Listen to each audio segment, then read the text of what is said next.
नमस्कार दोस्तों, स्वागत आप सभी लोगों का आपके अपने 10 minute current affair revision show के अंदर। और मैं आज आपको कुछ ऐसी न्यूज़ के बारे में बताने वाला हूं जो आपके एग्जाम के पॉइंट ऑफ व्यू से बहुत ही ज़्यादा इंपॉर्टेंट होने वाली हैं।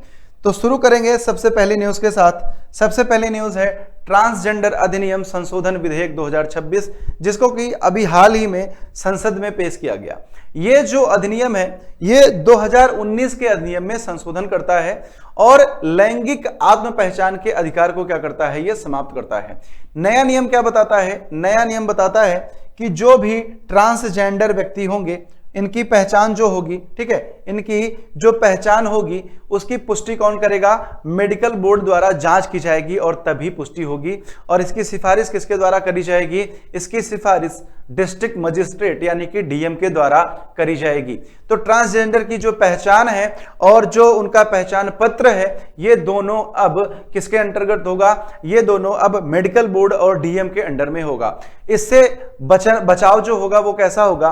तो इससे जो जबरन लोग इस श्रेणी में ढकेल दिए जाते थे उनका बचाव हो जाएगा। और अगर किसी के साथ फोर्सफुली ऐसा किया जाता है तो 10 वर्ष तक का कारावास जो है उसका प्रावधान करा गया है। अब यहां पर कुछ चीजें जानते हैं। तो सुप्रीम कोर्ट का जो थर्ड जेंडर है उसको लेकर के एक फैसला आया था। तीसरे लिंग की जो मान्यता है ये किसमें आता है? ये आता है मौलिक अधिकार में, राइट टू सेल्फ आइडेंटिटी, आत्म पहचान का अधिकार। और इसको लेकर के एक केस हुआ था जिसका नाम है नलसा वर्सेस भारत संघ। तो ये केस आप लोग याद रखिएगा। इससे क्या मिला था? जो थर्ड जेंडर है उनको उनकी पहचान के लिए अधिकार मिला था। तो ये कई बार पेपर में पूछा भी गया है, फिर से पूछा जा सकता है। नलसा बनाम भारत संघ कब हुआ था? 2014 में हुआ था। किस लिए हुआ था? तो थर्ड जेंडर के लिए, उनके लैंगिक मान्यताओं के लिए ये केस हुआ था और इसमें जो थर्ड जेंडर है उनको आधिकारिक मान्यता दी गई थी। इसके लिए एक अधिनियम लाया गया था। वो कौन सा है? तो ट्रांसजेंडर व्यक्ति अधिकारों का संरक्षण अधिनियम। और इसको लागू कब करा गया था? तो इसको लागू करा गया था वर्ष 2019 में। ठीक है ना? तो ये फैक्ट्स आप लोग याद रखिएगा। बाकी तो आपको पता ही है, अनुच्छेद 14, 15 और अनुच्छेद 21 ये क्या करते हैं? आपके समानता का अधिकार, भेदभाव से आपको छुटकारा दिलाते हैं, निषेध करते हैं और आपको राइट टू लाइफ जो है वो देते हैं। तो ये बहुत बेसिक सी चीज है। आगे चलते हैं। अगला एक विधेयक पास किया गया महाराष्ट्र विधानसभा ने, धर्म स्वतंत्रता विधेयक 2026। ठीक है ना? क्या दिया गया? धर्म स्वतंत्रता विधेयक 2026। इसका उद्देश्य क्या है? तो फोर्सफुली जो आप लोगों का धर्मांतरण किया जाता है उस पर रोक लगाना।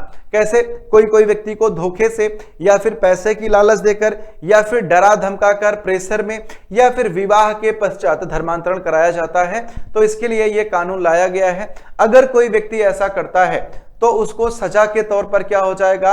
अगर सामान्य केस है, सामान्य मामला है, तो 7 साल तक की सजा और 1 लाख का जुर्माना दिया जाएगा। लेकिन अगर यही नाबालिग के साथ, किसी SC/ST कैटेगरी के साथ, किसी महिला के साथ या फिर किसी जो मेंटली अनबैलेंस लोग हैं, है ना, मानसिक रूप से कोई विक्षिप्त व्यक्ति है, उसके साथ अगर कोई करता है तो जुर्माने की राशि 5 लाख तक की हो सकती है। और अगर ऐसा कोई बार बार करता है, आदतन अपराधी अगर है कोई, तो उसकी जो सजा है वो 10 साल तक कर दी जाएगी और जो जुर्माने की राशि है वो 5 लाख तक कर दी जाएगी। तो ये प्रावधान है। कहां पर लाया गया है? महाराष्ट्र में लाया गया है। विधेयक का नाम क्या है? धार्मिक स्वतंत्रता विधेयक 2026 है। इसको आप लोग याद रखिएगा।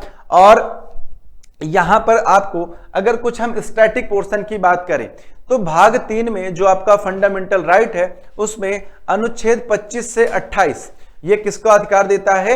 ये आपको धार्मिक स्वतंत्रता का अधिकार देता है।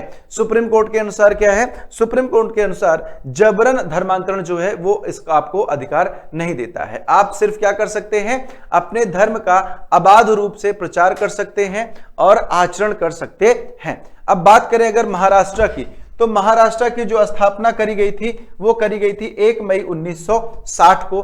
और महाराष्ट्र उन 6 राज्यों में से एक ऐसा राज्य है जहां पर विधानसभा भी है और विधान परिषद भी है। आपको कमेंट करके बताना है कि बाकी 5 राज्य कौन कौन से हैं। इसकी 2 राजधानियां हैं। शीतकालीन राजधानी नागपुर को माना जाता है और आपका ग्रीष्मकालीन यानी कि गर्मियों के दिनों में जो राजधानी होती है वो मुंबई होती है। अगली न्यूज की तरफ चलते हैं। अगली न्यूज है सुप्रीम कोर्ट ने एक फैसला दिया है जिसमें अगर कोई महिला गोद लेती है, अडॉप्ट करती है, तो उसको भी मातृत्व अवकाश दिया जाएगा। ठीक है ना, क्या दिया जाएगा? मातृत्व अवकाश दिया जाएगा। तो जो पुराना नियम था, ठीक है ना, जो पुराना नियम था वो क्या था?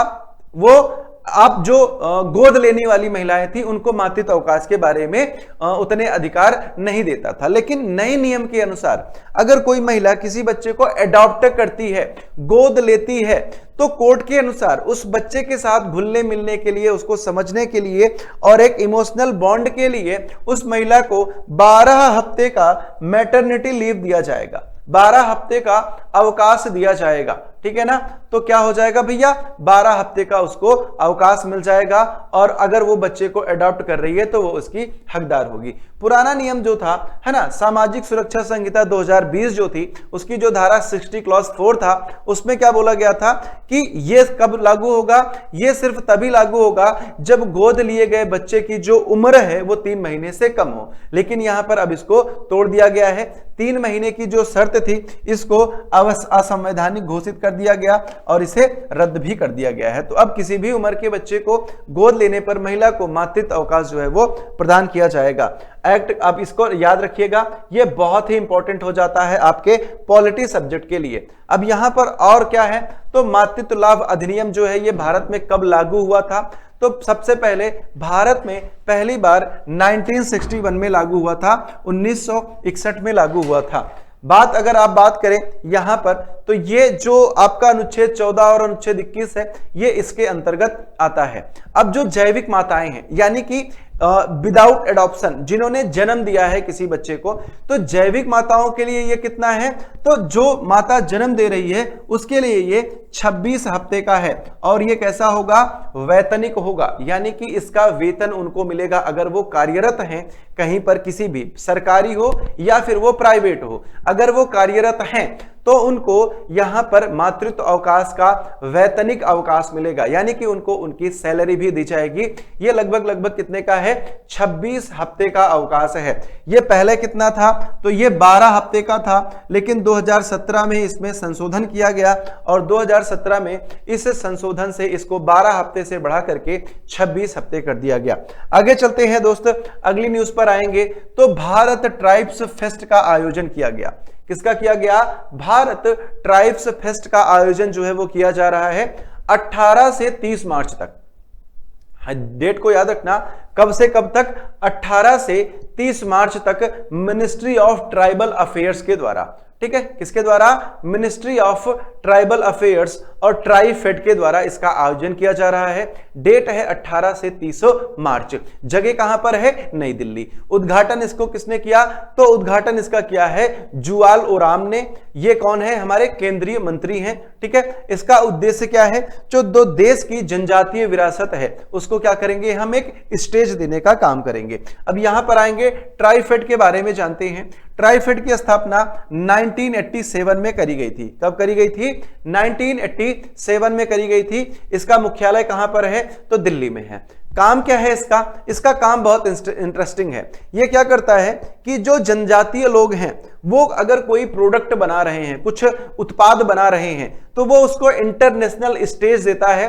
वो जैसे इनका वन का उत्पाद हो गया या फिर इन्होंने कोई इनका एक आर्ट है, कोई कल्चर है, उसके अंदर ये क्या बना रहे हैं? कोई प्रोडक्ट डिजाइन कर रहे हैं, कोई प्रोडक्ट बना रहे हैं। जैसे मिट्टी का बर्तन हो गया या फिर हाथ की कढ़ाई के कपड़े हो गए या फिर कोई ऐसा होम डेकोर की चीजें हो गई, तो उसको ये क्या करते हैं? इंटरनेशनल स्टेज देते हैं कि लोग आए, उसको खरीदें और इनका लाभ हो। क्लियर है? तो ये कौन करता है? ट्राइफेड करता है। इसका फुल फॉर्म क्या है? Tribal cooperative marketing development federation of India. भारतीय जनजाति, है ना, भारतीय जनजातीय सहकारी विपणन विकास संघ इसका नाम हो जाता है। आगे चलते हैं, अगले समाचार की तरफ आएंगे। तो भारत जो है ये मोस्ट इंपॉर्टेंट है ना। भारत जो है ये दुनिया का तीसरा सबसे बड़ा मेट्रो नेटवर्क वाला देश बन गया है है ना।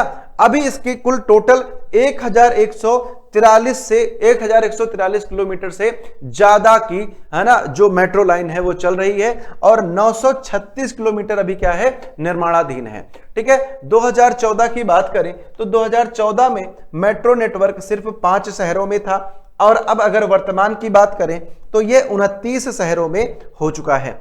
कहां पर हो चुका है, 29 शहरों में हो चुका है। और मेट्रो भारत की जनसंख्या का 1.15 करोड़ यात्रियों को रोज एक इनके, है ना, गंतव्य पर पहुंचाने का काम करती है। इसके साथ ही अगर आप स्टैटिक पोर्शन की बात करें तो दुनिया का सबसे बड़ा रेलवे नेटवर्क कहां पर है ना, सॉरी, मेट्रो नेटवर्क वो चाइना का है। सबसे बड़ा कहां का है, चाइना का है। दूसरा कहां का है सबसे बड़ा, तो दूसरा यूएसए यानी कि अमेरिका का है। ठीक है ना, दूसरा कहां का है, अमेरिका का है। और भारत का कहां का है, तीसरा है। तो भारत जो है इसका सबसे बड़े नेटवर्क की बात करें तो भारत का सबसे बड़ा जो नेटवर्क है वो कहां पर है, दिल्ली में है। तो दिल्ली मेट्रो जो है वो भारत की सबसे बड़ी मेट्रो नेटवर्क है और इसकी शुरुआत कब करी गई थी, वर्ष 2002 में करी गई थी। लेकिन अगर पहली मेट्रो की बात करें तो पहली मेट्रो कौन सी है, पहली मेट्रो कोलकाता मेट्रो है और इसकी शुरुआत 1984 में करी गई थी। तो ये आप लोग याद रखिएगा। और ये कैसी मेट्रो थी, अंडरग्राउंड मेट्रो थी। ठीक है ना, तो कोलकाता मेट्रो देश की सबसे पहली मेट्रो थी, 1984 में चलाई गई थी। अगले सवाल के अगले न्यूज पर आते हैं। तो भारत ने एक और इतिहास रचा है, जो नारियल उत्पादन है। नारियल उत्पादन में भारत विश्व का नंबर 1 पहला नंबर पे बनने वाला देश हो गया है। इसकी वैश्विक हिस्सेदारी जो है, पूरे विश्व में जितना नारियल का उत्पादन होता है उसमें भारत की जो हिस्सेदारी है वो लगभग 30.37% हो चुकी है। तो मोटा मोटा अगर आप देखेंगे तो 30.5% जो है वो नारियल का उत्पादन कौन कर रहा है, भारत कर रहा है। ठीक है ना, चलिए अब आगे चलेंगे। तो यहां पर एक सरकार ने नारियल प्रोत्साहन योजना लॉन्च करी थी। क्या करी थी, नारियल प्रोत्साहन योजना। बजट 2026-27 में इसकी घोषणा करी गई थी। तो इसमें क्या है, नारियल का जो प्रोसेसिंग है उसके लिए अलग अलग तरह से संयंत्र की स्थापना करना, इसका ट्रांसपोर्टेशन, इन सब के लिए इस योजना को लाया गया है।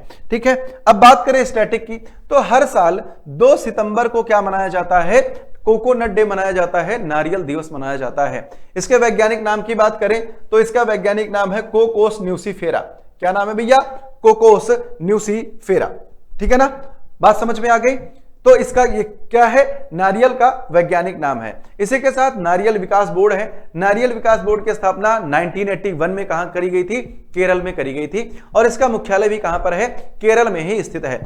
भारत के जो तटीय राज्य हैं जैसे केरल, तमिलनाडु, आंध्र प्रदेश, गोवा, है ना, ये सारे जो राज्य हैं ये किसके उत्पादन के लिए फेमस हैं, ये सारे राज्य, है ना, ये सारे राज्य आपके नारियल उत्पादन के लिए फेमस हो जाते हैं। ठीक है ना, आज ये अब आपका बात करते हैं SSC and railway master pass के बारे में।